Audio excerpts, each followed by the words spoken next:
today we are going to look at the priority queue abstract data type. I am going to motivate it with a scheduling example. Then we are going to look at what the data type is. We are going to see how to implement a priority queue with a sequence. Then the key thing today we are going to do is to introduce the concept of a binary heap, and we are going to see how to do procedures for insertion in a heap and a procedure called heapify, which we will be using in the subsequent classes to see how to delete the minimum element in a binary heap and for other operations on heaps. So, we have a multi-user computer system. That is a system in which there are multiple users who can submit jobs at different points in time. We assume that when a job arrives, the user we know in advance how much time the job is going to take on the particular system that we have. Further, we are going to assume that the jobs can get preempted, that is that the job is running, it can be stopped, some other job can be scheduled on the processor, and then later this job which was stopped can be resumed. One policy which minimizes the average waiting time of a job is what is called the SRPT, the SRPT rule. It stands for shortest remaining processing time. What this policy says is that the processor schedules the job which is the smallest at any point in time, which has the smallest remaining processing time at any point in time. So, to begin with, this processor has a bunch of jobs, it will take the smallest job from amongst that bunch and schedule it. Maybe the job finishes, then it picks up the next smallest job in this collection it has and schedules that one. But suppose we have a job which is running, and then midway some other job comes in which has a processing time which is smaller than the remaining processing time of this job, the one that is currently running. If such is the case, then we are going to interrupt the currently running job and schedule this new job that came in. So, this is the setting in which interruption happens, in which preemption happens. So, this is just a motivation. We are not going to be looking at this SRPT rule any more carefully than this, but if you were to implement this kind of a policy, what kind of a data structure would you need? That is what we are going to look at. So, first we somehow need to maintain the remaining processing time of the unfinished jobs, the jobs that have not been completely finished. They are still with us, they still need to be scheduled for some period of time. We need to maintain that collection. Amongst these set of jobs, we need to find out the one which has the shortest remaining processing time, because we need that so that we can schedule the job according to the rule that we are following. When a job finishes, we would like to remove it from this collection, and when a new job arrives, we would like to add it to this collection. So, these are the kind of operations that we need to do on our data structure to be able to implement the SRPT policy. So, one data type which will let us do all of this is what is called the priority queue. So, it is a data type to maintain a set of elements, each of which has an associated priority. The priority queue data type supports the following operations. The first operation is one of inserting an element. So, X is an element, we are going to insert it into our collection S, so that the new collection is now going to be S union X. Of course, this element has a certain priority, right. So, when we are inserting the element, we will also have to take care of the priority of that element. The minimum operation returns the element of S with the smallest priority, right. So, priority perhaps is not the best word here, because when you say each element has a priority, you would like to say that you would like to get the element with the largest priority. So, it is a bit of a misnomer here, but that is what we will work with. So, in the example, in the scheduling example, it made sense to remove the one with the minimum processing time remaining. So, we will continue with the minimum, the priority really is a misnomer here. and then we have the delete min operation. The delete min operation returns the element with the minimum priority and also removes it from the collection. So, the way minimum and delete min differ is that while minimum only returns the minimum element, it does not delete it from the collection, delete min also deletes it from the collection. So, these are the three basic operations that a priority queue is supposed to support. Of course, there could be many other operations, like for all other container classes that we have seen so far. We have seen methods like is empty, is size, and so on, or size is empty, and so on.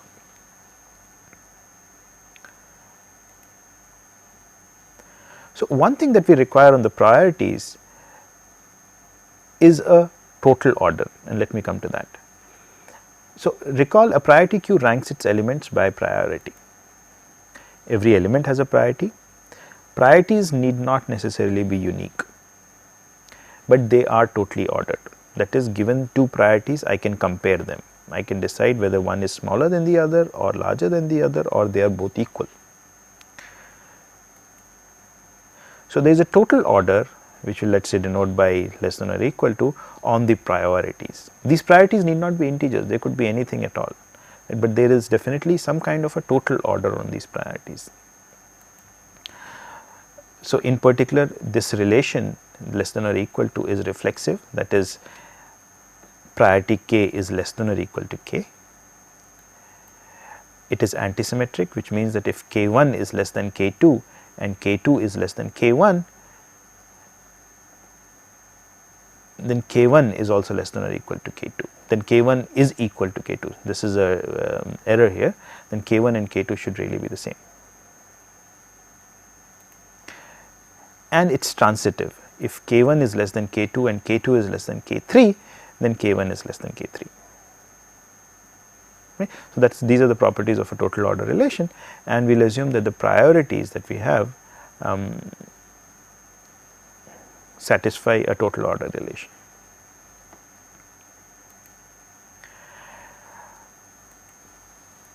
So, the most general and reusable form of a priority queue uses comparator objects.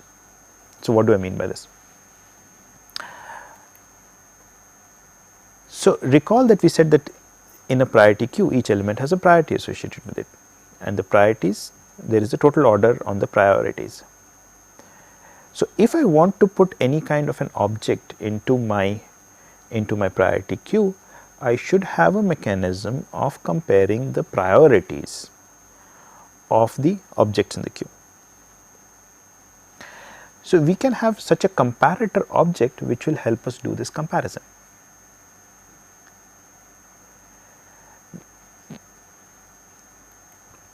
So, the comparator object, all it does is it specifies the methods which will help us compare two priorities.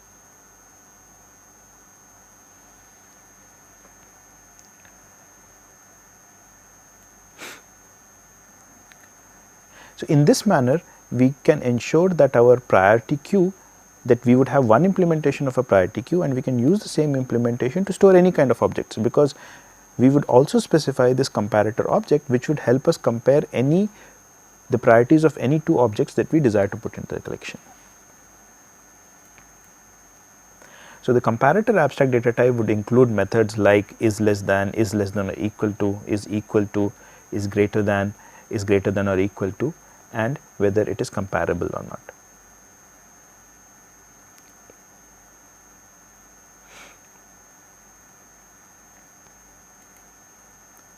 So, let us first look at an implementation of a priority queue using an unsorted sequence. So, recall the items that we are trying to insert into a sequence are pairs of priority and element.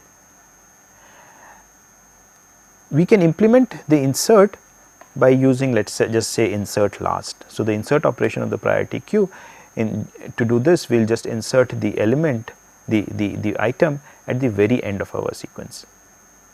Right. So, in this case 6 was the element that was to be inserted. Let us say we went and put it at the very end, this takes only a constant amount of time.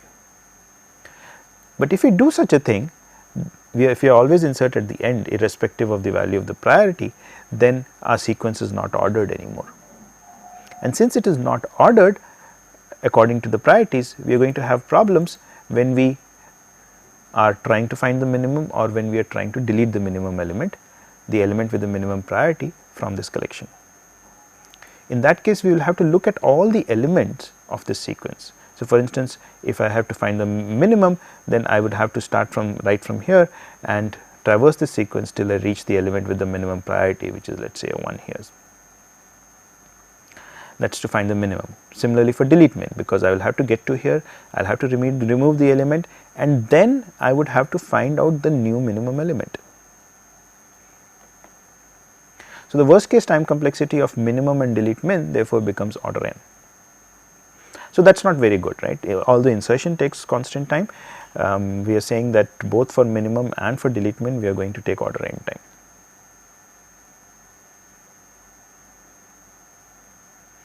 So, how about using a sorted sequence to try and implement a priority queue?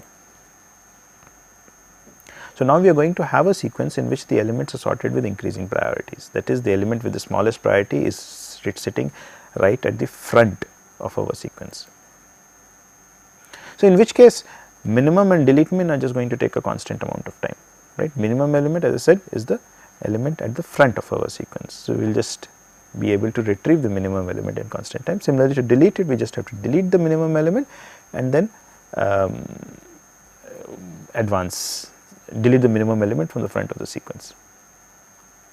So, this is what your sequence would look like now.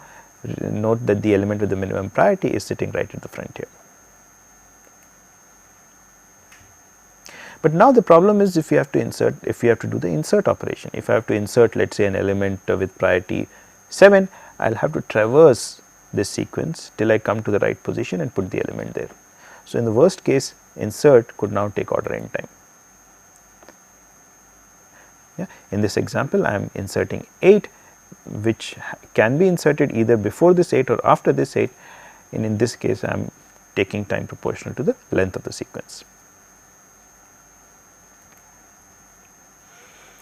So, priority queues find many applications. I gave you an example of scheduling. They are also used quite heavily in event simulation, in discrete event simulation, and they are used as a building blocks for many other algorithms. We are going to be seeing more algorithms in this course, let us say Dijkstra's algorithm, which would require a priority queue data structure to be able to efficiently implement the algorithm.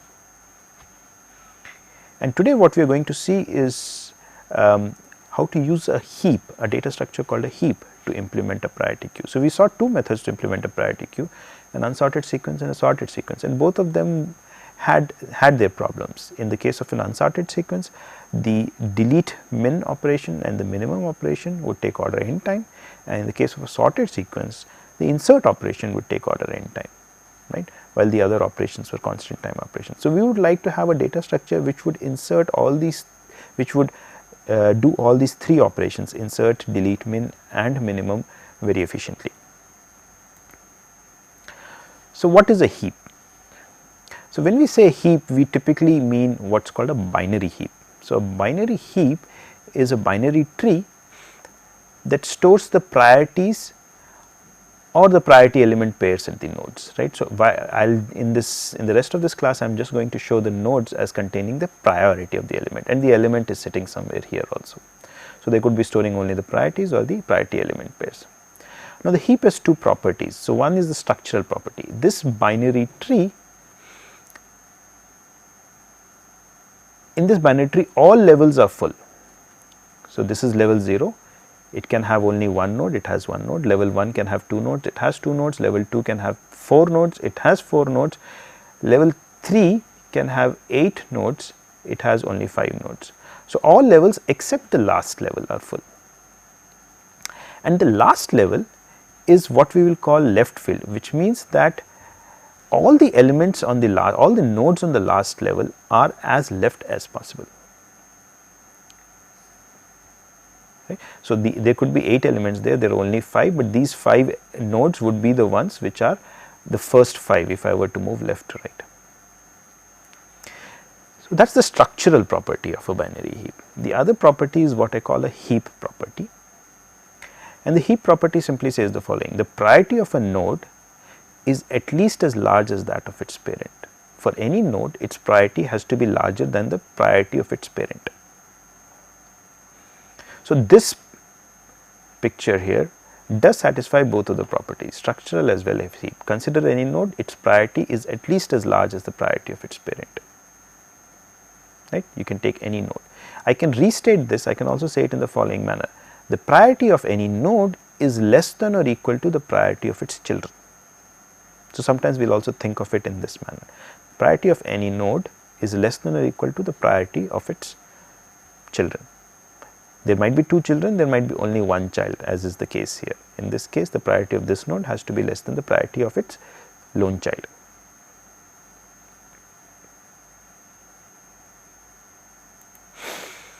So, let us look at examples which are not heap. So, this is not a heap, because if you look at this node, we require that it have a priority which is larger than the priority of its parent, at least as large as the priority of its parent, but its priority is 18, its parent's priority is 19.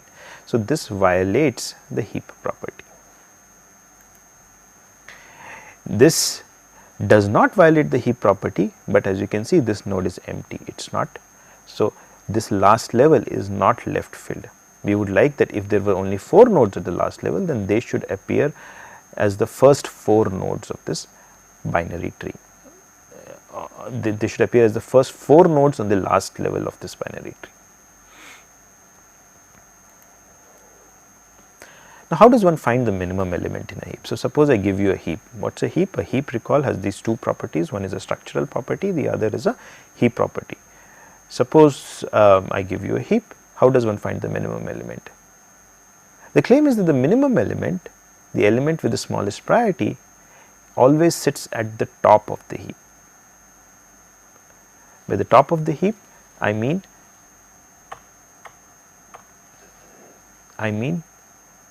the node here at the root. And as you can see, such is the case in this picture. The element with the minimum priority is this element 11, and it is sitting at the top of the heap. Why is this the case? Why can't the minimum element not be somewhere else? Well, it is, if it is not at the root of the heap or at the top of the heap, it would be somewhere in the middle, somewhere inside the heap. But then it has a parent, and the heap property says that the priority of the parent is at least as large as the priority of that particular node. So, then the parent would have a larger priority. The priority of the parent is correct myself. The heap property says that the priority of the parent is no larger than the priority of the node. Now, if such is the case, then the parent would have an even smaller priority, and so the element that I was talking of was not the one with the smallest priority.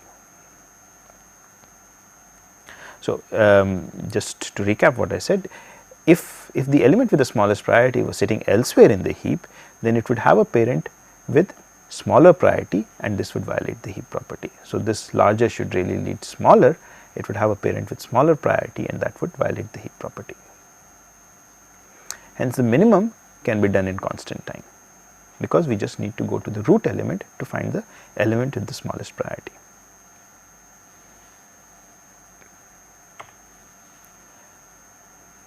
What is the height of a heap? So, suppose I give you a heap on n nodes, what is its height going to be? So, recall our discussion on binary trees. If you have a complete binary tree of height h, then it has exactly 2 to the h plus 1 minus 1 nodes.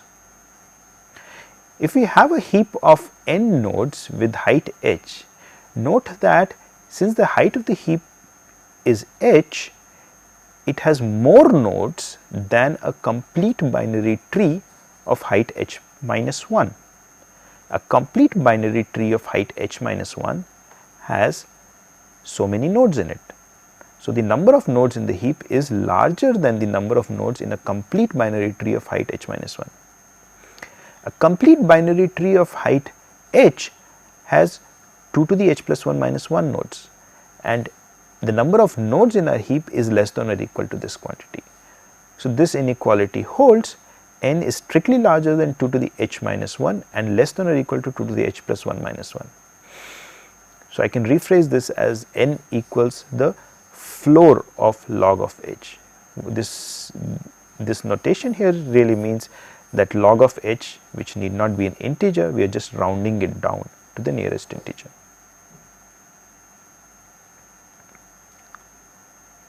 So, I hope this is clear to everyone. The number of, okay, this is a mistake, this should read h equals log of n. So, the height of a heap is log of the number of nodes. So, just interchange this h and n please, this is an error on this slide. So, if n lies between 2 to the h and 2 to the h plus 1 minus a 1, then h is log of n. How does one implement a heap? So, recall that till now we were saying that a heap is this kind of a binary tree. We can of course implement a heap using a binary tree, but it is much simpler to implement a heap using an array.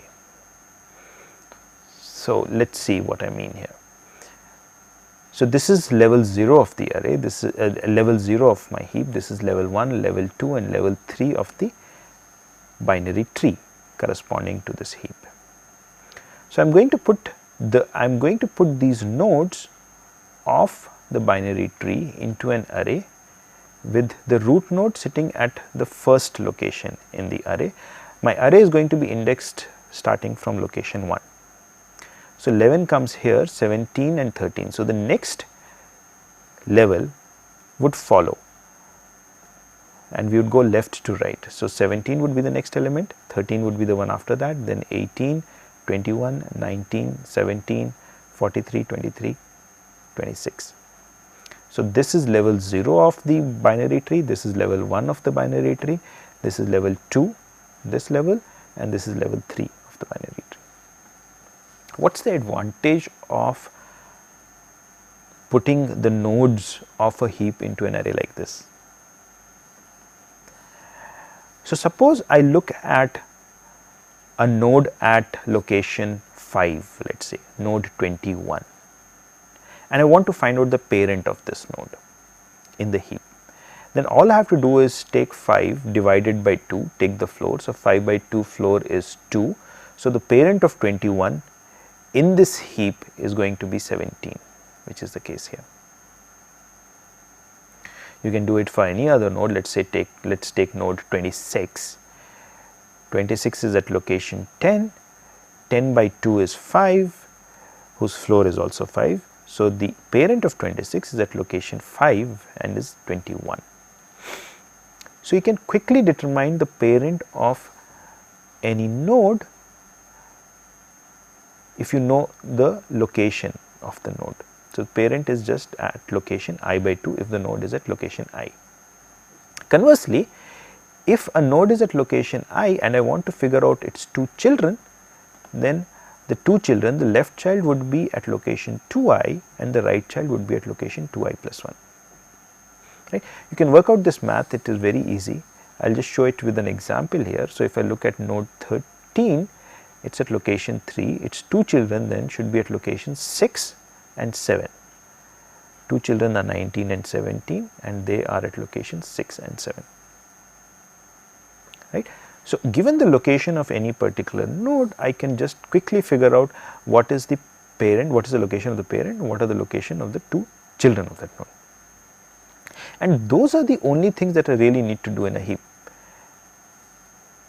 And the heap property is really saying that if the element, so if I is a location, parent of I is the location of its parent and A of parent of I, A is the array which is holding these priorities. So, it is the priority of the parent of I. So, the priority of a parent is less than or equal to the priority of the node itself. That is what the heap property is. So, essentially we implicitly are maintaining the tree links. The parent child relationships are getting implicitly maintained. The children of a node I are at locations 2I and 2I plus 1. And this is very useful, right. In binary, multiplying by 2 is just corresponds to a left shift, and multiplying by 2 and adding 1 is equally simple. So, one can quickly figure out the children of a node or also the parent of a node by just doing one left or right shift and an increment operation. So, this makes the operations really fast when you are trying to access the parent or the children of a particular node. Let us now see how one would insert an element into the heap. Till now the only operation we have seen is to find the minimum element in a heap, and that we said can be done in constant time because the minimum element in a heap always sits at the root of the heap.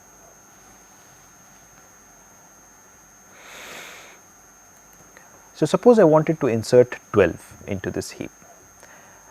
What would I do? Well, right now this heap has 3, 7 and 12 nodes in it. If I insert 12, this heap is going to have 13 elements in it. If it has 13 elements in it, then structurally I should have another node here.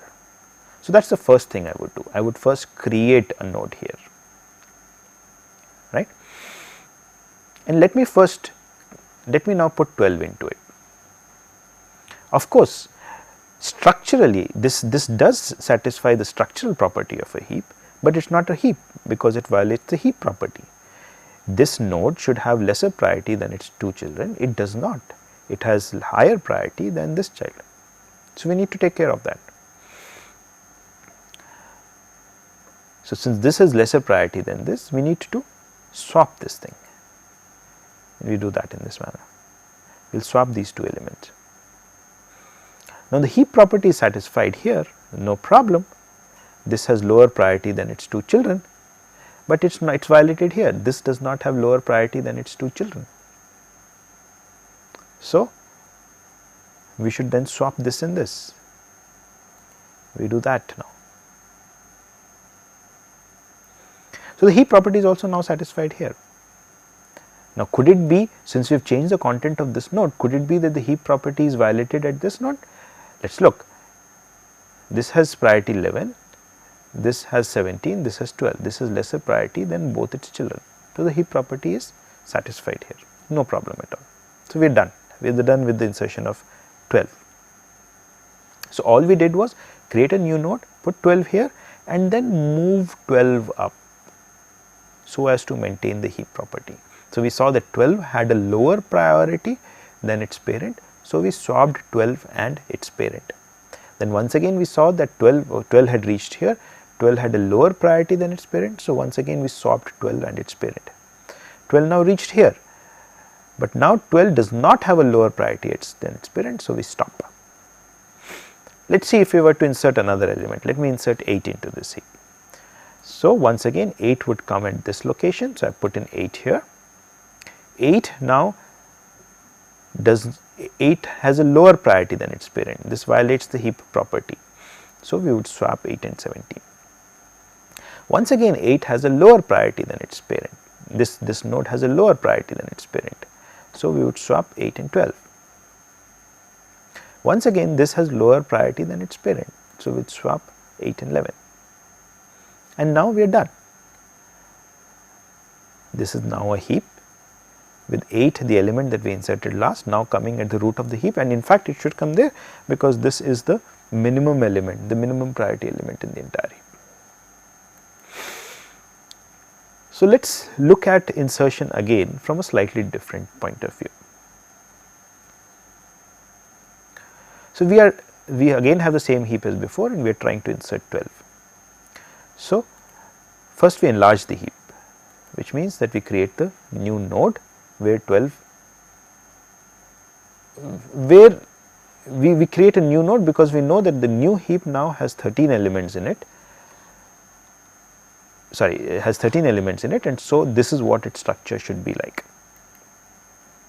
Now, we consider the path from the root to the inserted node, which is this light colored path. So, this was the inserted node and we just march up, we just go from this node to its parent, to its parent and to its parent. So, this is the path from the root to the inserted node. And on this path we find the topmost element with priority higher than the priority of the inserted element. So, what are the nodes on this path, these are these 3 nodes, they have priorities 19, 13 and 11. The topmost element on this path with higher priority, the element we are inserting is priority 12. The topmost element, so this is the topmost element, but it has priority lesser than 12. This is the next highest element, but this has priority and this has priority more than 12. So, this is the topmost element of the path with higher priority than that of the inserted element. So, this is the element. So, what are we going to do now? We are going to insert 12 at this location, but where would 13 go? 13 would get pushed down, and where would 19 go? 19 would get pushed down like this. So, this is exactly the same procedure as before. If you look at the slide that we got earlier, the elements were at the same location, except there we started with 12 here and we bubbled it up. Now, I am saying that I am going to directly figure out where 12 is going to come and I am going to move elements down.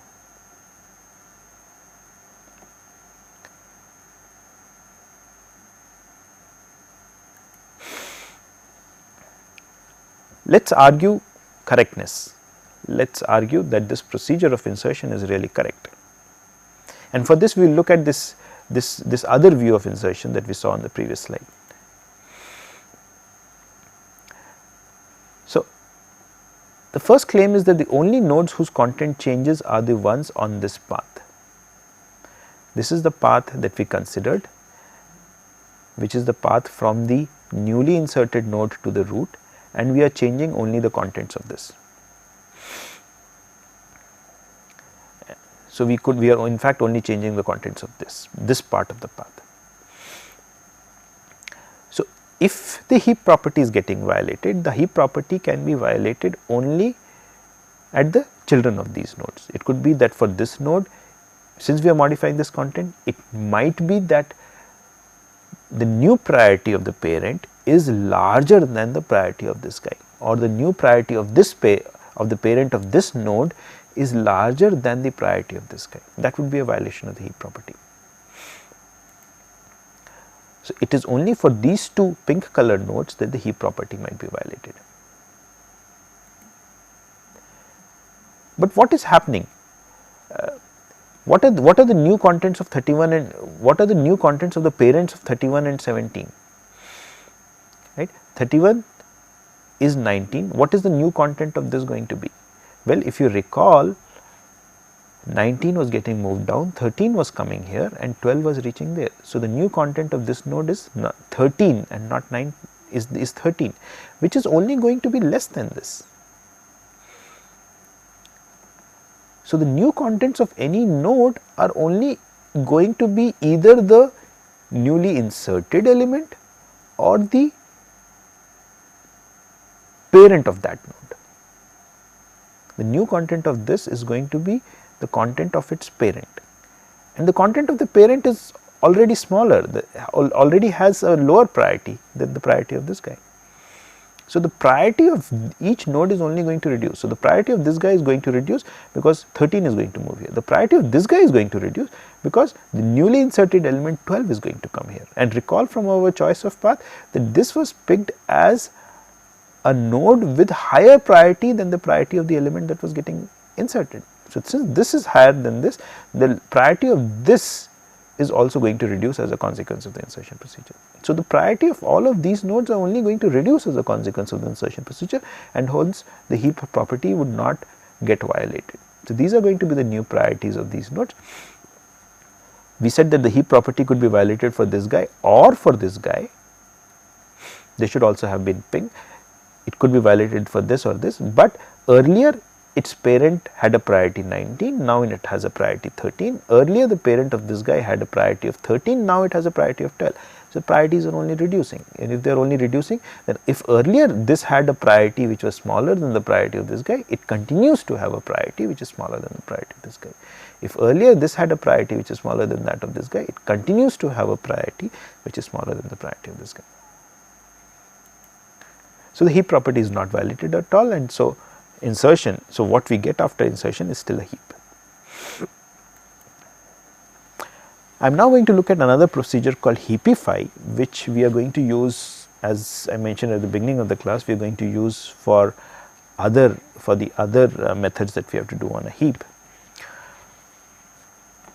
So, I am now assuming that my heap is kept in an array A, and I is an index into this array. So, heapify takes as parameters an index into the array A. Now, the binary tree is rooted at the two children of I. Left I and right I are the two children of I. The binary trees rooted at these two locations are, let us say, already heaps.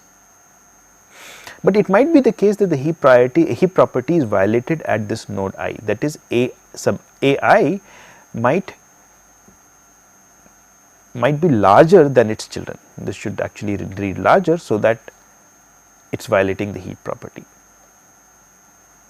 So, AI might be larger than its children and thus violates the heap property. So, now heapify is a method which tries to maintain the heap property, makes the binary tree rooted at I a heap by suitable modification, and we will see what this is in a second. So, let us look at this structure. This is not a heap, because this node right here at the very top has priority which is larger than the priorities of its two children. Yeah. But this binary tree, if I were to just restrict myself to this part, right, is a heap. Why? It does satisfy the heap property. Every node has a priority which is smaller than the priority of its two children. This has smaller priority than its two children, this has smaller priority than its two children, this has smaller priority than its two children.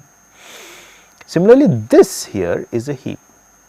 Structurally as well as it does satisfy the heap property. Each node has priority smaller than its two children. So, these two are already heaps, but this entire thing is not a heap because the heap property is getting violated at this node. This does not have priority smaller than the priority of its two children, and somehow we want to make this entire thing a heap. So, we can invoke the heapify procedure. So, the heap property is violated at node with index 1, which is this node, but the subtree is rooted at 2, 2 is this and 3 is this. So, the subtree is rooted at 2, which is this, and this are heaps. So, we would invoke the heapify procedure with 1 because we want to make this a heap, we want to make this entire thing a heap. So, we would invoke heapify with 1.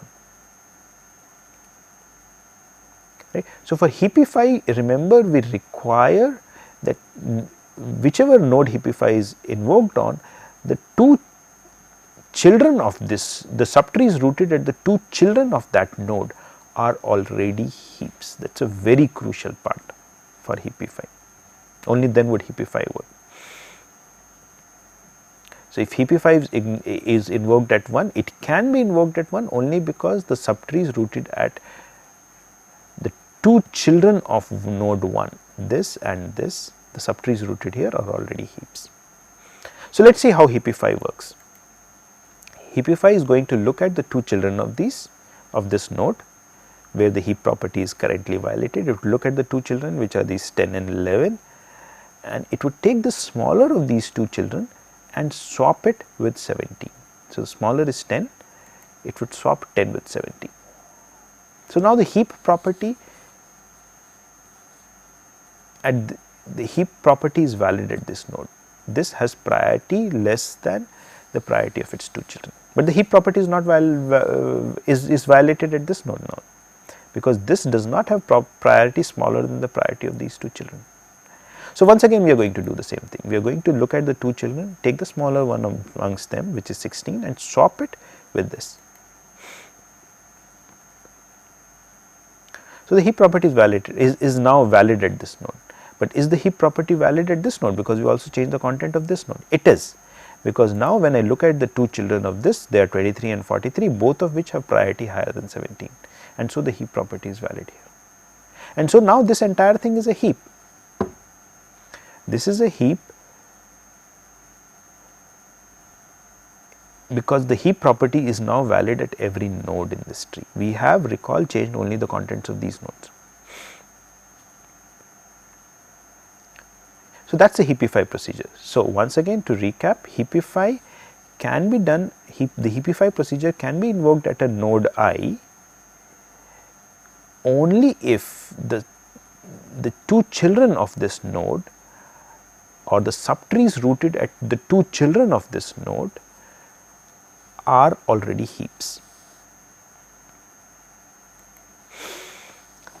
So, once again we will present a second view of heapify which will help us prove the correctness of heapify very easily. So, heapify essentially is tracing a path down the tree. In our previous example, this path was this blue colored nodes. These were the nodes whose contents we modified. If I look at the last node on the path, suppose I call it node j, then the left and the right child of j have priority which was larger than the priority of node I. I is this node, I in our example is 1. So, 43 and 23 are both larger than 17. And another property is that all elements on this path have lower priority than their siblings, right. So, what are the siblings? Sibling of 16 is 21, sibling of 10 is 11, 17 does not really have a sibling. So, 10 is less than 11, 16 is less than 21. And why is this true? Why is it the case that the priorities on this path are less than for all nodes on this path have priorities less than the priority of the sibling? That is because of our choice of the path. We went left here, we came left because because we compared 10 and 11 and we picked 10, so that we could then swap it with here. And then when we came here, we compared 16 and 21 and we picked 16. So, just from the way we constructed our path, this statement really follows. Now, what are we really doing in heapify? In heapify, what we are really doing is that we are moving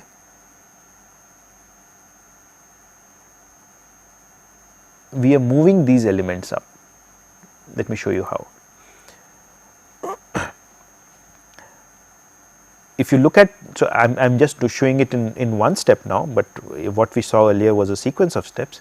So, this was the net result, the 10 moved up, 16 moved up, and this 17 really came at location j, it came at this location, right. This was the net result of our heapify step.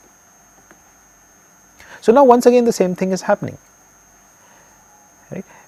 16 was here, it was less than its sibling and it moved up here.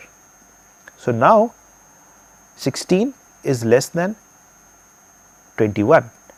Similarly, 10 was less than 11, 10 was less than its sibling, 10 moved up here. So, now it has priority less than its child. And 17 which was here which was at the root came here, but because of this property that the last node on the path has both of its children have priorities which are larger than ai. So, 17 is going to have lower priority than both of these. So, while the contents of these three nodes have changed, the heap property is satisfied at all of these three nodes. This is going to have lesser priority than its two children because of this property we mentioned here. This is going to have lesser priority than its two children because this priority, that this 16 which was here, which was earlier a sibling of 21, had a lesser priority than 21 and now it has become a parent. And similarly for 10 will have a lesser priority than this guy because this was the smaller priority node amongst the two siblings 10 and 11. So, this essentially establishes the correctness of the heapify procedure. What you get as a result of heapify is still a heap. So, heapify is really a mechanism to rebuild a heap. So, if due to our operations the heap property is violated at a particular node, then we can heapify at that particular node. So, assuming of course that the two subtrees the two child subtrees which are rooted at that node have the heap property, then we can do heapify on that node and get a larger heap. So, let us do a quick runtime analysis of the various procedures we have seen today. So, recall that a heap of n nodes has height order log n. When we are inserting an element, the insertion procedure was that we would create a new node and then we would move the element up the heap. In the worst case, the element might move all the way up to the top. If it moves all the way up to the top, then we require time proportional to the height of the heap. But an n node heap has height at most log n. So, we require at most order log n steps to do an insertion.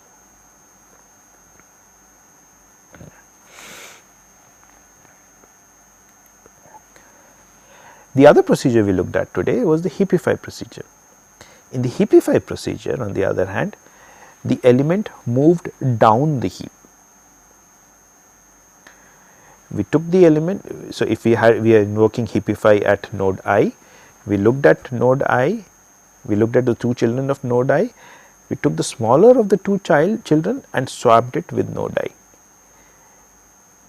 and continued the process till the element came down and the heap property was eventually satisfied. So, in the worst case, the element might move down as many steps as the height of the heap, but the height of the heap is only order log n. So, in the worst case, the time taken for heapify is also order log n.